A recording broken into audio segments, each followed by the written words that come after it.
যুক্তরাষ্ট্রের সঙ্গে যখন শুল্ক যুদ্ধের দ্বার প্রান্তে কানাডা, তখন দেশটির নতুন প্রধানমন্ত্রী হিসেবে শপথ নিলেন লিবারেল পার্টির নেতা মার্ক জোসেফ কার্নি।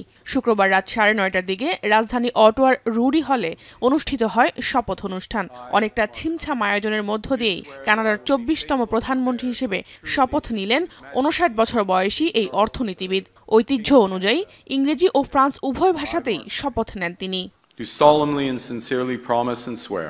কানাডার জনপ্রিয় প্রধানমন্ত্রী জাস্টিন ট্রুডোর স্থলাভিষিক্ত হন মার্ক কার্নি। ভঙ্গুর অর্থনীতিবিদ, শ্রমবাজারের চাপ ও আবাসন সংকট সহ নানামুখী সংকট থেকে জর্জরিত কানাডিয়ানদের উদ্ধার করতেই নতুন চ্যালেঞ্জ নিয়েছেন ব্যাংক অব কানাডার সাবেক এই governor.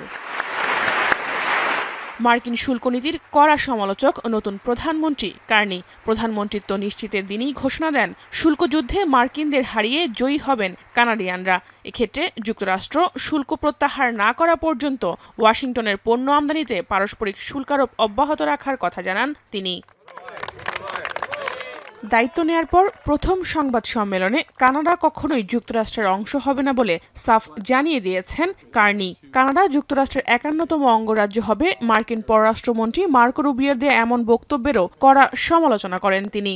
We respect President Trump. President Trump has put some very important issues at the top of his agenda.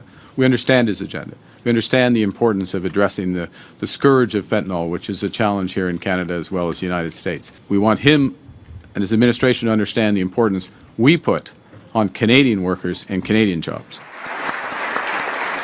প্রধানমন্ত্রীর পরই একে একে মন্ত্রিসভার সদস্যরা শপথ নেন আর ক্যাবিনেটে জায়গা করে নেন সাবেক প্রধানমন্ত্রী জাস্টিন ট্রুডোর ক্যাবিনেট সদস্যদের অনেকে। পররাষ্ট্রমন্ত্রী হিসেবে শপথ নিয়েছেন মেলানি জোলি, আন্তর্জাতিক বাণিজ্য ও আন্তঃসরকারি বিষয়ক মন্ত্রী হিসেবে সাবেক অর্থমন্ত্রী ডমিনিক লেব্ল্যাক ও অর্থমন্ত্রী হিসেবে ফ্রাঙ্কোয়া ফিলিপ শ্যাম্পেন।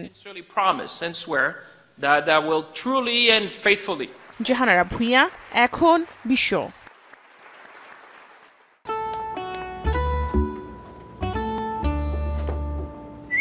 এই ঈদে জুয়েলারি ক্লোদিং এ বিকাশ পেমেন্টে ডিসকাউন্ট।